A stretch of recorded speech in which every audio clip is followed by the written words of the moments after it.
Sir हाँ sir, doctor भरवे अभी आपको 10 मिनट में देखेंगे। उन्होंने डॉक्टर कपूर को भी बुलवाया है। सर मैं देख कर आती हूँ कि वो कहाँ है। ठीक है। फ्रेडरिक्स, सर का ख्याल रखना। और आशा देखो, डॉक्टर साळुंखे आने वाले थे, उनका क्या हुआ? Yes sir.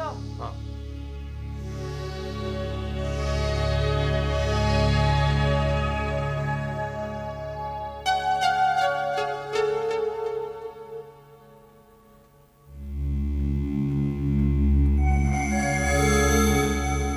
एसीपी साहब, क्या? कौन है? मेरा नाम सुमन है। यहाँ क्या चाहिए? आपकी मदद चाहिए। मदद। मेरे पति आपसे बात करना चाहते हैं। आपको मालूम था मैं यहाँ आया करता हूँ? जी। देखिए, अगर ये पुलिस का मामला है तो मैं शायद आपकी मदद नहीं कर सकूंगा। मैं आजकल ऑफिस नहीं जाता हूँ। सिर्फ 2 मिनट की बात है। मेरे पति यहाँ पास में है, वार्ड नंबर 12 में। वार्ड नंबर 12 में? ये तो टर्मिनल वार्ड है। हाँ, उन्हें कैंसर है, आखिरी स्टेज में है। I am sorry. बताइए, बताइए क्या बात है? हमारा बेटा अचानक गायब हो गया है।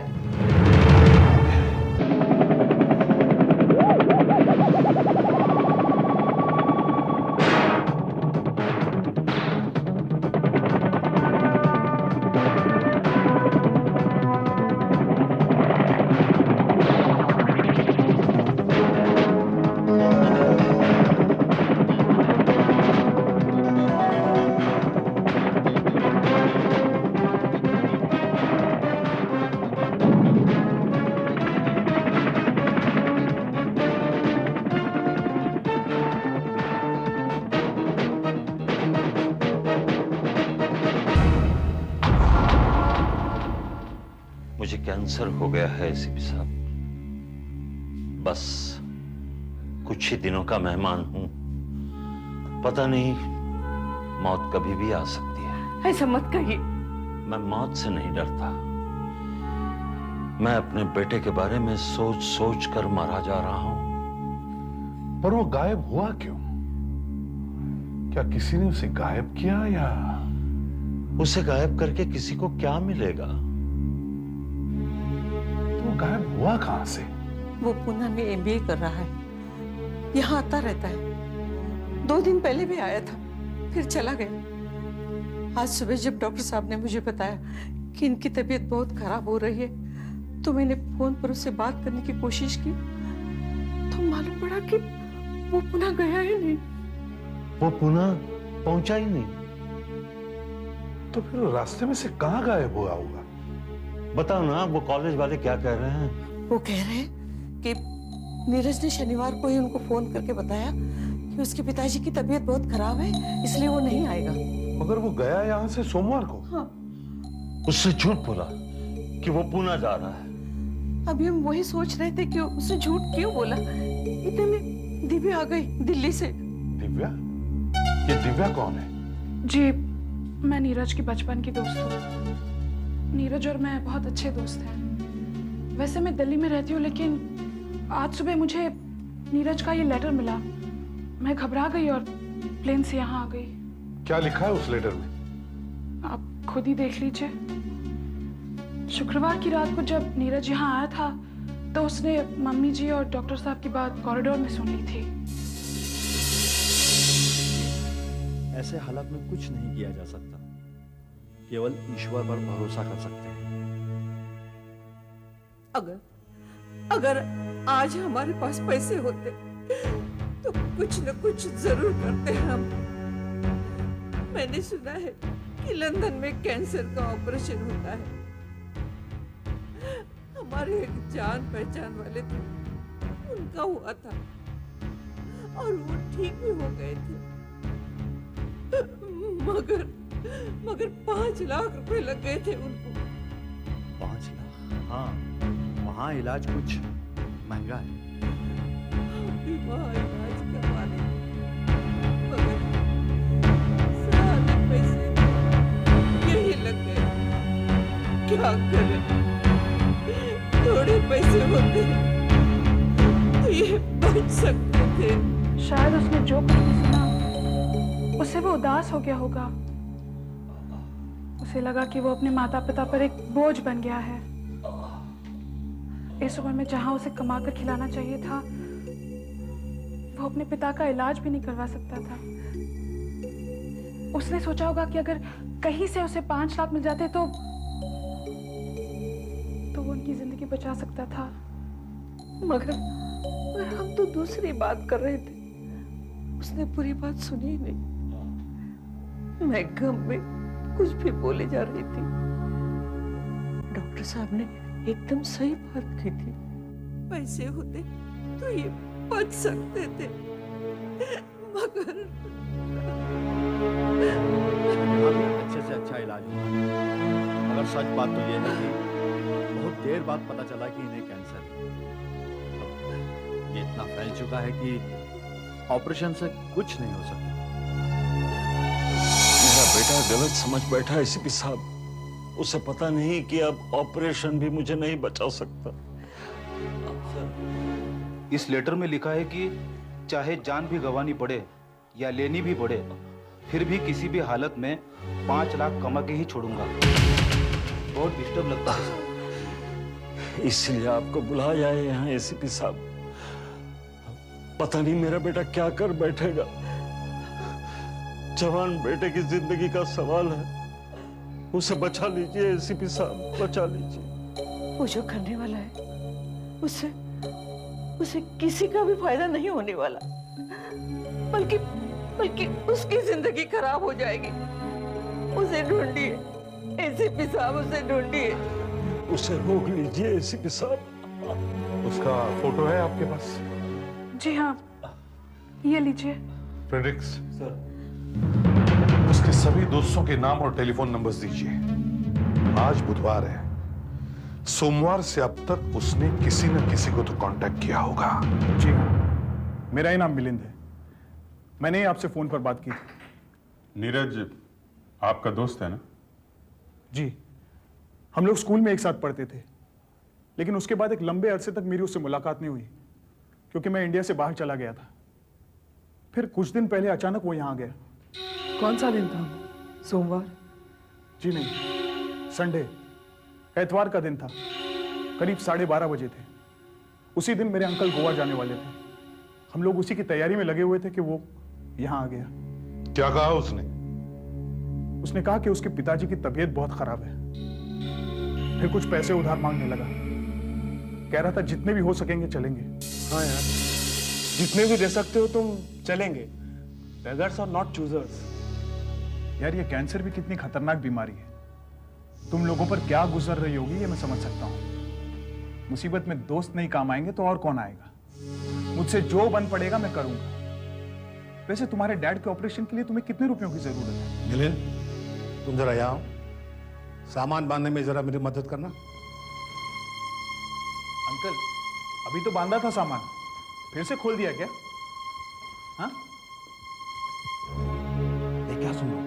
क्या मुसीबत में दोस्त के काम दोस्त ही आ सकते हैं। जितना बंद पड़ेगा मैं कर दूंगा यार। ये क्या है? इस घर में कोई भी आएगा, अपनी दोस्ती का नाटक करेगा, अपनी रोती कहानी सुनेगा, तो तुम उसको उठा के पैसे दे दोगे? अंकल, नीरज मेरे बचपन का दोस्त है। उसके डैड की तबीयत खराब है।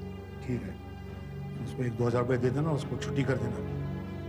पता नहीं इसका बाप बीमार है या नहीं, मुझे तो वो चर्सी लगता है।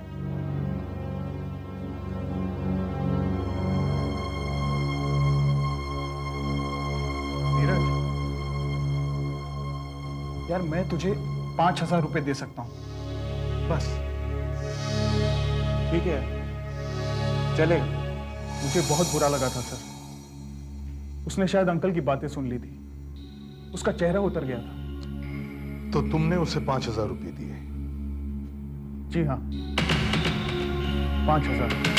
सर, हाँ आशा, सर अजीब अजीब इंफॉर्मेशन मिली है सर। क्या? सर, मैंने उसके काफी दोस्तों से बात की है। नीरज ने करीब करीब सबसे पैसे उधार लिए हैं सर। किसी से 1,000, किसी से 2,000। सारे कितने हुए? कितने हुए सब मिला के? सर करीब करीब 19,000 है सर। 19,000 सर। 19,000 इस तरह से 5 लाख रुपए कैसे इकट्ठा करेगा वो? गिरीश भाई, अगर आप बुरा न माने तो मैं एक बार आपका घर चेक करना चाहूंगा। हाँ जरूर। इस बार जब वो यहाँ आया था, यहाँ सोफे पे सोया था वो। ये है उसका डेस्क। यहाँ वो रखता है अपनी कॉलेज की किताबें और पेपर्स वगैरह।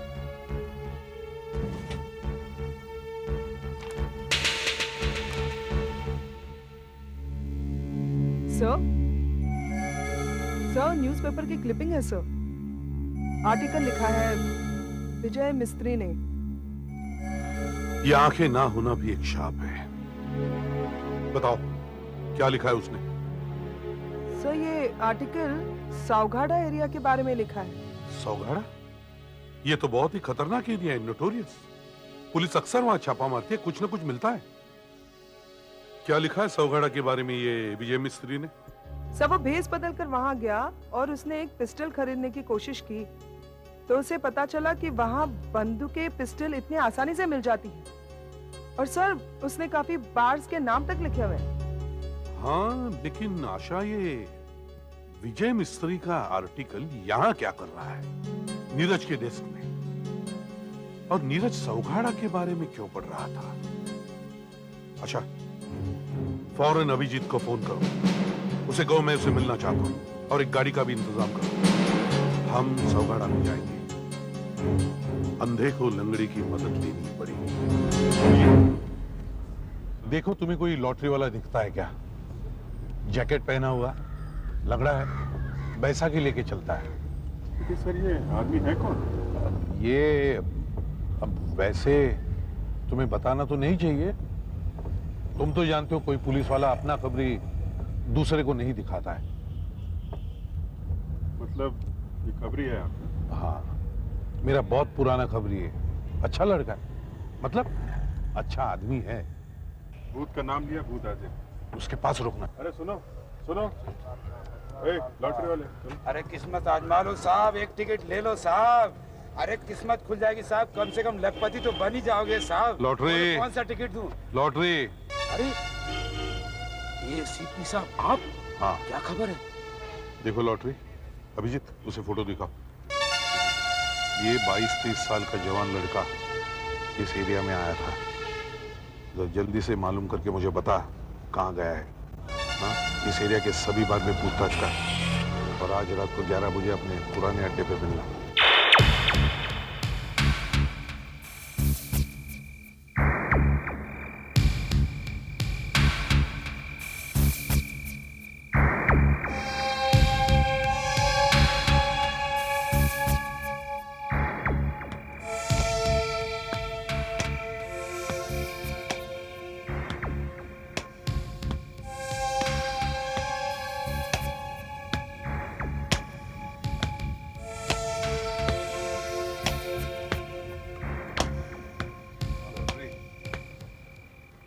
गाड़ा में जितनी बार है साहब, सब ढूंढ मारी।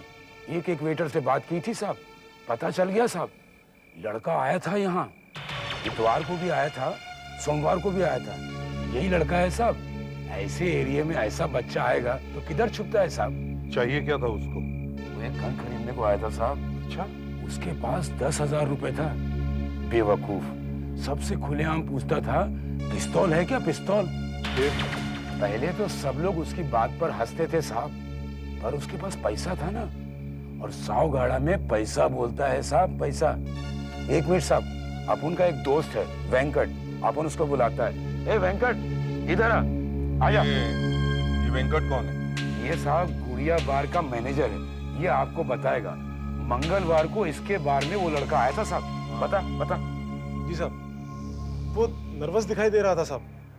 ऐसा लग रहा था जैसे किसी का इंतजार कर रहा हूं।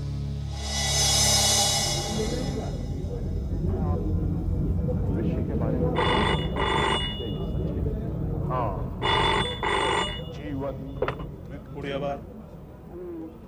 हाँ, मेरा है, मेरा। हाँ, थैंक यू। हेलो, हाँ बोलो। हाँ, मिल गया। कितना? अच्छा, हाँ हाँ है मेरे पास। हाँ, कमरे में है। हाँ, मैं ला सकता हूँ वहां से। हाँ ठीक है। कभी 4 बजे? 4 बजे कहाँ पे? शालीमार? हाँ नहीं ठीक है, मैं पता कर लेता हूँ। हाँ ठीक है, उसके एकदम बाहर। हाँ ठीक 4 बजे मैं पहुंच जाऊंगा। मैं निकलता हूँ। Thank you. Thank you. बेटा छुट्टे रख लो। अच्छा तुम्हें पता है ये शालीमार बिल्डिंग कहाँ पे है? ये वो 3 सर्कल पार्क के आसपास है। तुम्हें पता है किस तरह से शालीमार बिल्डिंग? यानी ये कल हुआ मंगलवार को? जी साहब।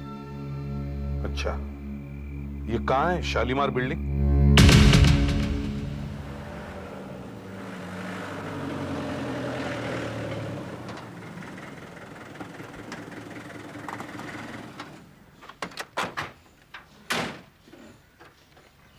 Sir Shalimar building. अच्छा, उधर एक वॉचमैन है सर।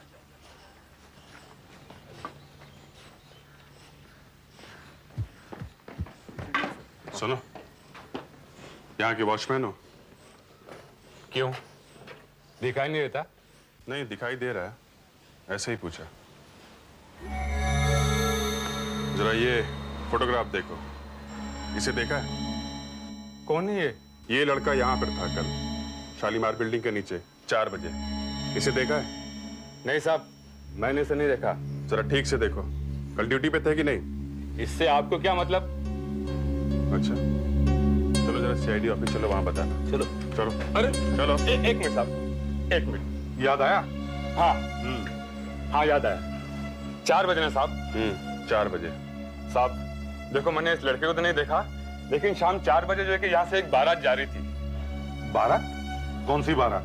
साहब वो यहाँ पास ही में एक शादी का हॉल है, यही अगली गली में।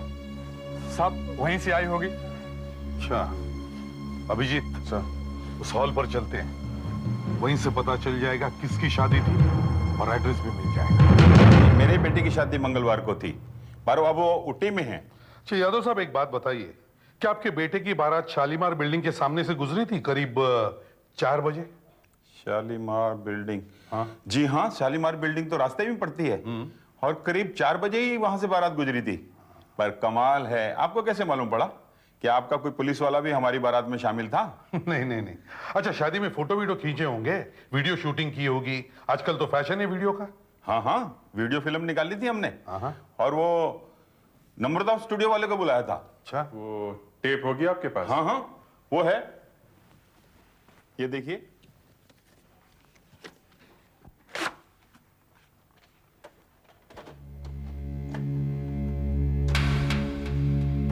अभिजीत सर, फास्ट फॉरवर्ड करके देखो, और जब बारात शालीमार बिल्डिंग के सामने से गुजरेगी तब स्लो करके देखना।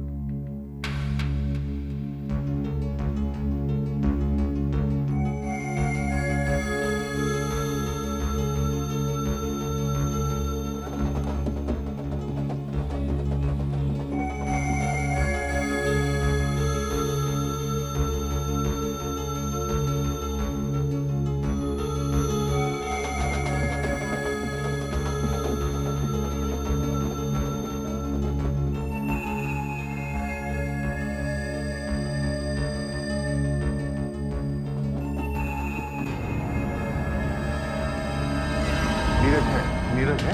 हाँ सर, किसी से बात कर रहा है। हाँ सर लेकिन ठीक तरह से दिखाई नहीं दे रहा। इस पिक्चर का ब्लो अप कर सकते हैं, क्लियर दिखाई देगा सर। ठीक है। यादव साहब, अगर आप बुरा न माने तो क्या हम ये कैसेट ले जा सकते हैं? हाँ हाँ क्यों नहीं, पर इसे वापस कर देना और खराब भी मत कर देना। नहीं नहीं, हम जरूर वापस लौटा देंगे। भाई इन्हें चाय शाय पिलाओ। जी हाँ, आप लोग कम से कम चाय तो पीते जाइए। नहीं नहीं, थैंक यू वेरी मच। मगर आपके बेटे की बारात का मुहूर्त हमारे लिए बहुत सही निकला। आशा सर इस पिक्चर का ब्लो अप निकालो, अपने रिकॉर्ड्स चेक करो और उस लॉटरी को ढूंढो।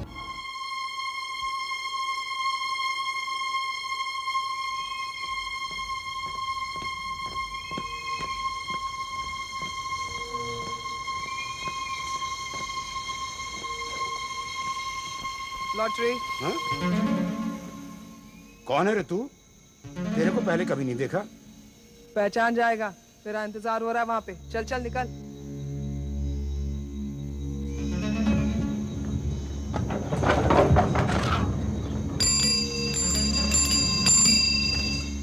लॉटरी, आजा आजा। कमाल है आज। हाँ अभी सर, लॉटरी। अरे एसीपी साहब आप? सलाम साहब। सलाम लॉटरी। लॉटरी, जरा ये देख, इस फोटो को पहचानता है? पहचानते हो इसे? इसका हमारी पुलिस में रिकॉर्ड नहीं है। क्योंकि ये बहुत ही चालाक आदमी है साहब। ये कभी नहीं फंसता। ये मछली कभी जाल में नहीं आती। ये बाबू चाइना है साहब, अपन के एरिया का। बहुत पहुंचा हुआ आदमी है साहब। कुछ भी कर सकता है, कुछ भी दिला सकता है, जो बोलो। देख लॉटरी। क्या हुआ लॉटरी? चलो तुम यहाँ से चलो। जा रहा हूँ। चलो। अरे लेकिन बात। चलो। निकला। देख लॉटरी, तेरा कुछ भी काम होगा तू मेरे पास आ जाना। ठीक है साहब। लेकिन आज तू मेरा एक काम कर। बोलो साहब बोलो। मुझे इस बाबू चाइना का पता दे दे। मुझे किसी भी हालत में बाबू चाइना चाहिए। एक जवान लड़के की जिंदगी का सवाल है। सिर्फ इतना बता दे, ये बाबू चाइना मुझे कहाँ मिलेगा, समझे? आपके लिए तो अपन कुछ भी कर सकता है साहब। समझो कि आपको इसका पता मिल गया। ऊपर आइए सर।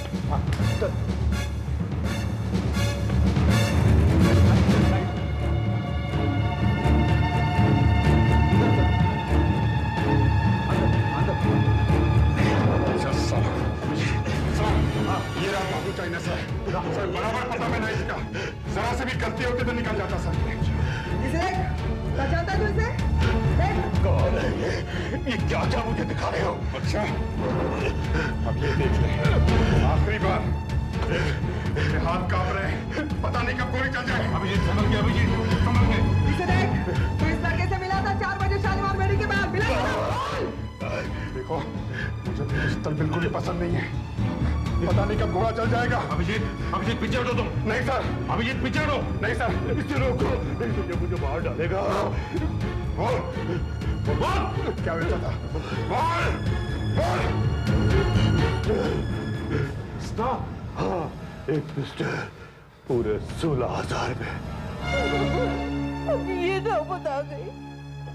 मेरा बेटा किसी को लूटेगा, किसी को गोली मारेगा। एसीपी साहब, उसे रोकिए, रोकिए उसे। सर, आप रेडी? टीवी पर नीरज की फोटो दिखाने का हमें फायदा हो गया है। अच्छा। एक आदमी सामने आया है। उसने बताया कि आज उसने नीरज को पनाला के स्वागत होटल में देखा है। इसे पहचानते हो? हाँ साहब, ये आदमी यहीं तो ठहरा था सोमवार से 121 नंबर कमरे में। अभी अभी 1 घंटे पहले ही गया साहब। 1 घंटे पहले गया? Damn it. क्या साहब, आपके आदमी घुसे तो हुए उसके कमरे में? सर। हाँ अभिजीत। सर 121 नंबर कमरे में कुछ नहीं मिला सर। कुछ भी नहीं छोड़ा है उसने। पता ही नहीं चलता कहाँ गया होगा। अच्छा। ए भाई, जरा सुनो। जी साहब। क्या तुम्हारे होटल के कमरे में टेलीफोन होता है? हाँ। अगर कोई बाहर फोन करना चाहे तो क्या वो डायरेक्ट कॉल कर सकता है क्या? नहीं साहब, पहले उसको यहां करना होगा काउंटर पे, उसके बाद हम लोग लगा के देंगे साहब। अच्छा, कोई डायरी वायरी तो रखते होंगे? कौन कौन से नंबर पे फोन किया है वो? और क्या साहब, डायरी नहीं रखेगा तो क्या करेगा साहब? जो लोग अपन से नंबर मांगेगा उसको पैसा देना पड़ेगा ना साहब। हम लोग उसको बिल में लगा देता। 121 नंबर वाले ने कोई फोन किया है क्या? जरा देखो अपने डायरी में। ठीक था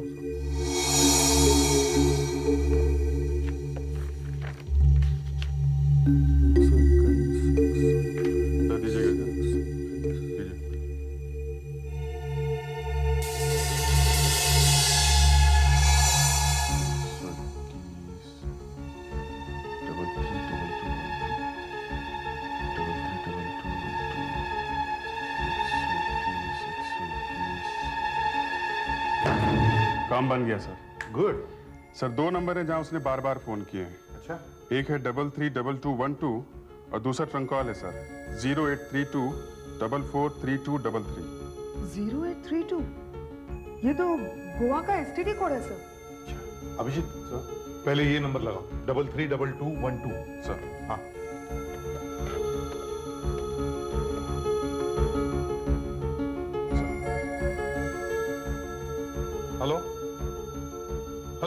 हाँ, मैं एसीपी प्रद्युमन सीआईडी से बोल रहा हूँ।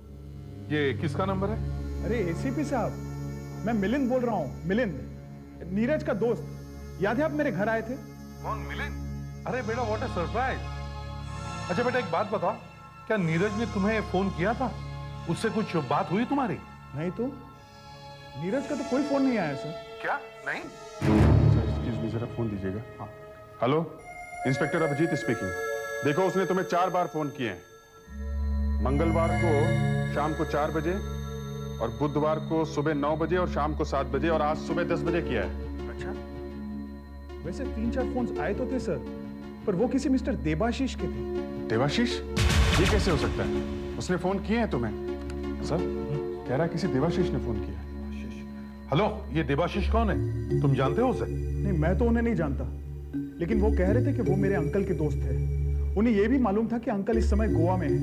वो पूछ रहे थे कि अंकल गोवा से आज वापस आने वाले हैं या नहीं। तुम्हारे अंकल गोवा में? जी हाँ, मेरे अंकल इस समय गोवा में हैं। आज वो वापस भी आ रहे हैं। देखो मिलिंद, तुम घर पे रुको, हम वहां आते हैं। हाँ, अभिषेक सर, गोवा का नंबर लगाओ जल्दी।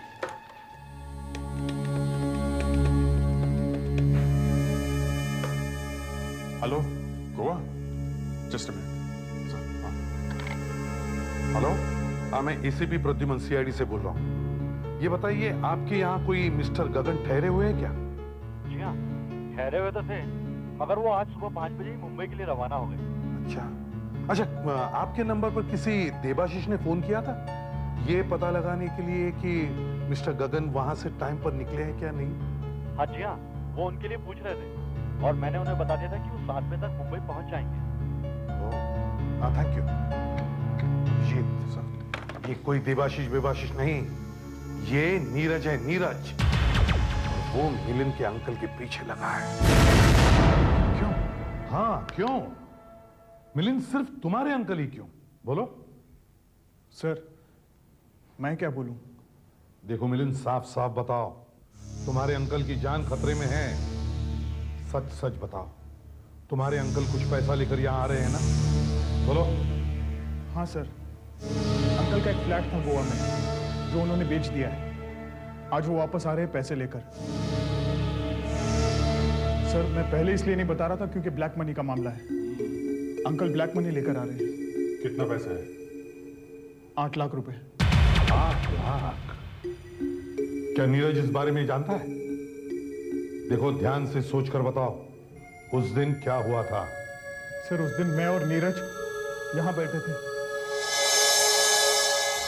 नहीं यार, किसी भी हालत में पापा का ऑपरेशन करवाना। Hi mom. Hi uncle. Hello.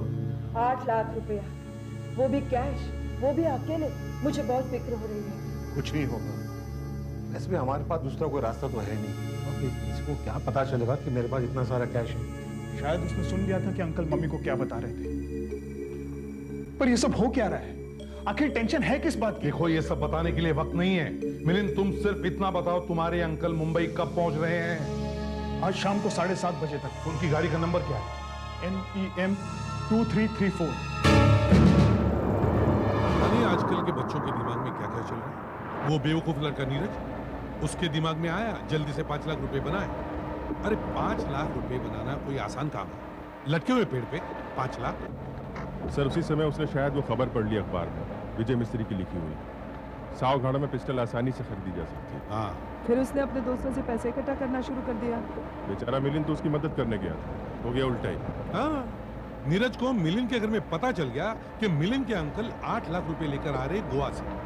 बस गधा निकल पड़ा अंकल को लूटने के लिए।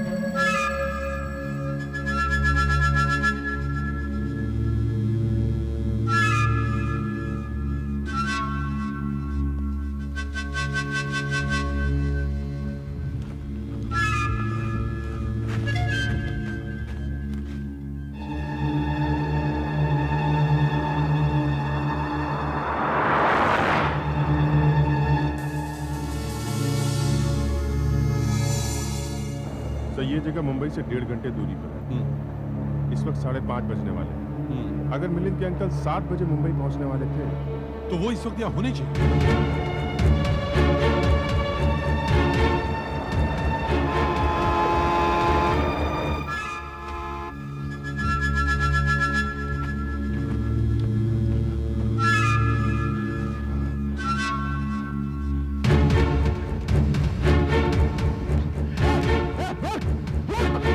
नीले रंग की गाड़ी है, आंखें खुली रखो, ध्यान से देखो। सर वो हाईवे पर ऐसा करेगा क्या? आशा, हाईवे पर बीच बीच में बहुत खाली जगह होती है। अब हम घाट पर है ना? Yes sir. हो सकता है वो यहीं कहीं हो, क्योंकि घाट चढ़ते वक्त गाड़ी स्लो हो जाती है। सर सामने गाड़ी दिख रही है नीले रंग की। MEM 2334। अंकल दिखते हैं? पास में चलते हैं। आशा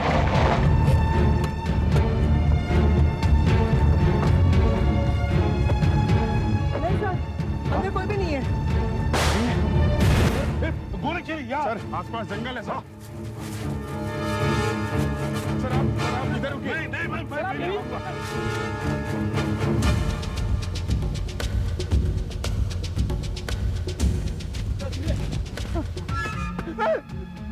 जावेदार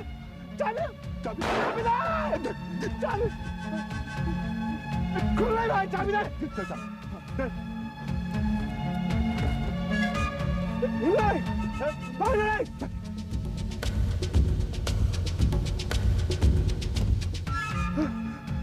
देखो देखो तुम्हें 8 लाख रुपए मिल गए।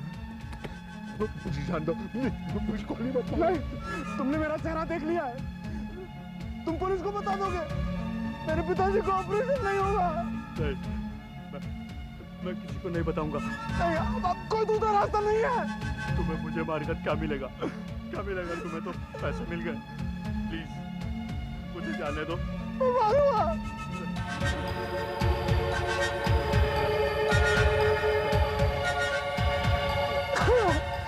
नीरज, पिस्टल फेंक दो नीरज। कौन? कौन? अंकल को गोली मार दी क्या? नहीं सर, पिस्टल तान रखी है। नीरज, देखो नीरज, पिस्तौल फेंक दो। हाँ बेटा फेंक। तुम खूनी नहीं हो नीरज। देखो नीरज, तुम्हारे पिताजी ने मुझे बताया कि तुम एक अच्छे लड़के हो। अभी भी कुछ नहीं बिगड़ा है नीरज। पिस्तौल फेंक दो अपनी। नहीं, नहीं फेंकूंगा मैं। नहीं। देखो नीरज, नीरज अगर तुमने गोली चलाई तो हमें भी गोली चलानी पड़ेगी। नीरज, अपनी माँ के बारे में सोचो। सोचो उनका क्या होगा। उन्हें 2-2 मौत देखनी पड़ेगी, तुम्हारी और तुम्हारे पिताजी की। नहीं, मेरे पापा नहीं मर सकते। नहीं नीरज, जो 8 लाख रुपए तुम लूट रहे हो वो तुम्हारे पिताजी को नहीं बचा सकते नीरज। क्यों? ऑपरेशन हो जाएगा ना उनका। नहीं नीरज, ऑपरेशन भी तुम्हारे पिताजी को नहीं बचा सकता।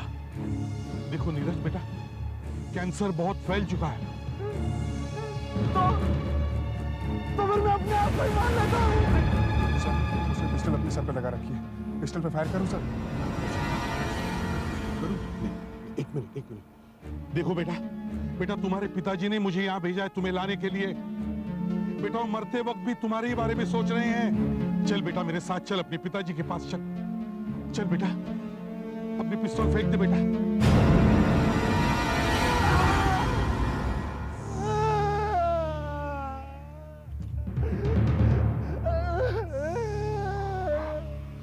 चल अपने पिताजी के पास चल।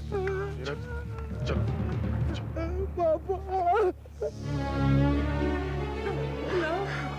पापा। पापा। पापा।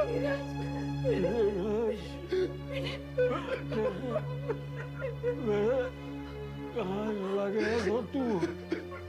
अरे हमें छोड़ नहीं पापा नहीं। चला गया। नहीं, मैं कैसे बताऊं मैं क्यों गया पापा? तुम क्यों हमें छोड़कर चला गया था? मैं कैसे बताऊं पापा? मैं क्यों गया? भगवान का लाख शुक्र है कि तुझे कुछ नहीं हुआ। कुछ नहीं। अब मैं आराम से मर सकता। नहीं पापा, मैं आपको मरने नहीं दूंगा। मैं आपको मरने नहीं दूंगा।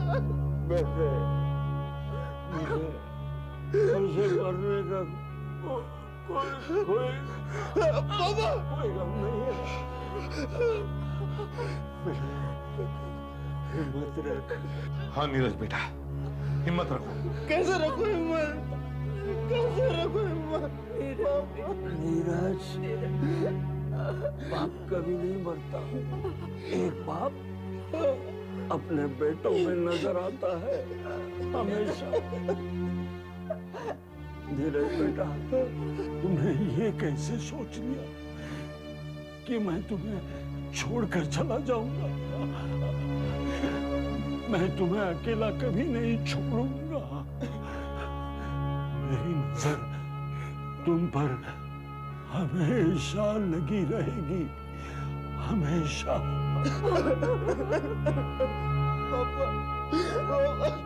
एसीपी साहब। हाँ गिरीश भाई। एसीपी साहब यहाँ आइए। एसीपी साहब। हाँ गिरीश भाई। आपने मेरे बेटे को बचा लिया। मैं आपका शुक्रिया कैसे अदा करूं? नहीं गिरीश भाई नहीं। मैं आपका ही एहसान कभी नहीं चुका सकता। नहीं गिरीश भाई। फिर भी धन्यवाद समझकर ये ले लीजिए। गिरीश भाई, गिरीश भाई। नीरज बेटे, याद रखना, मेरी नजर हमेशा तुम पर लगी रहे।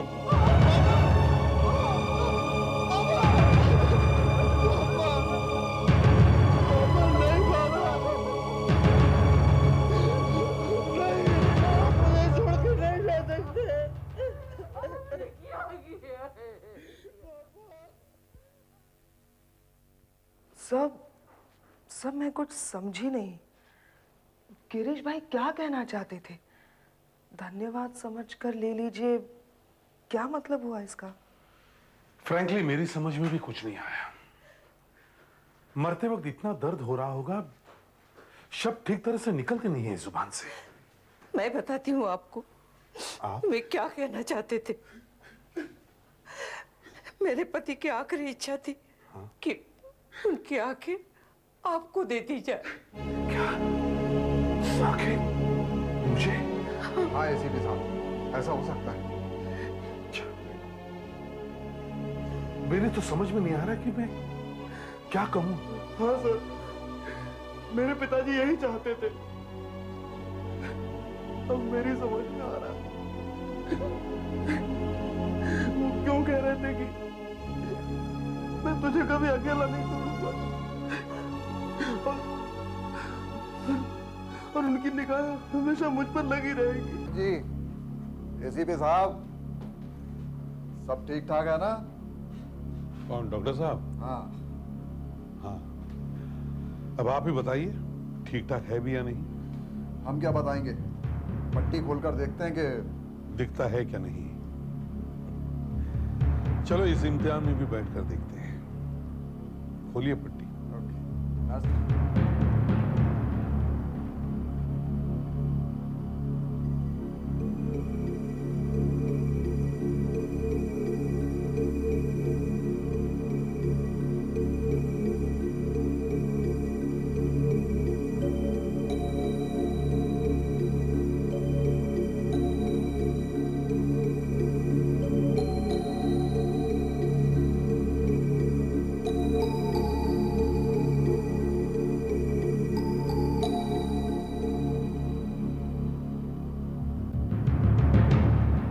धीरे आंखें खोली।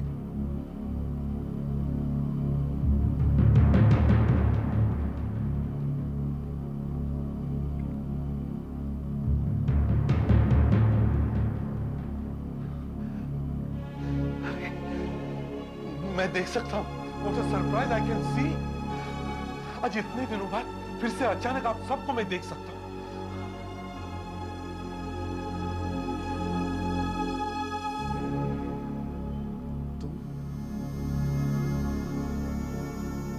तुम नीरज हो ना? जी हाँ सर,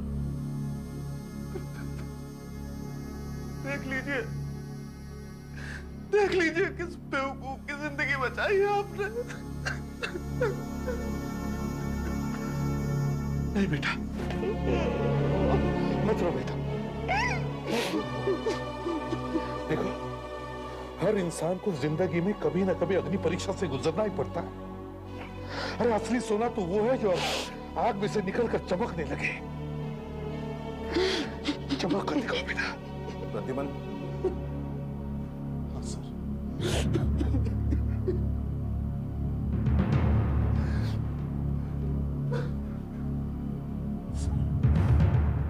ये लो तुम्हारा बैज और पिस्टल। प्रद्युमन, मैं मजबूर था। अब तुम्हारी आंखें वापस आ गई हैं। अब तुम्हें रोकने का मुझे कोई हक नहीं है। हाँ सर। सारी दुनिया एक तरफ और ये पुलिस का बैज एक तरफ। लगता है मैं जिंदगी में सिर्फ एक पुलिसवान ही हो सकता हूं, दूसरा कुछ नहीं सर। मुझे मालूम है। ये ले लो। Thank you sir. मगर सर, क्या हुआ? इससे पहले मुझे एक बहुत जरूरी काम करना होगा।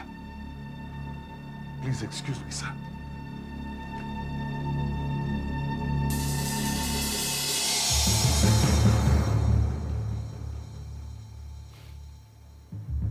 क्या बदनसीबी है,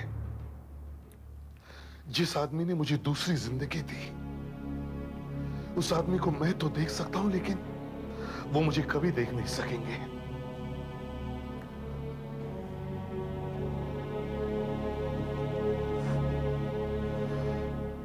मुझे आपके आखिरी शब्द याद है गिरीश भाई। नीरज की जिंदगी में मैं आपकी जगह तो ले नहीं सकता,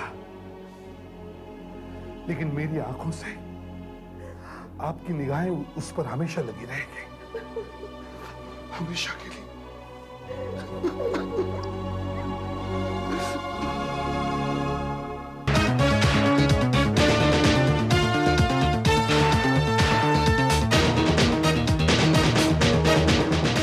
CID के और भी मजेदार और सस्पेंस से जुड़े एपिसोड्स को देखने के लिए हमारे चैनल को सब्सक्राइब करें और बेल आइकॉन दबाना न भूलें।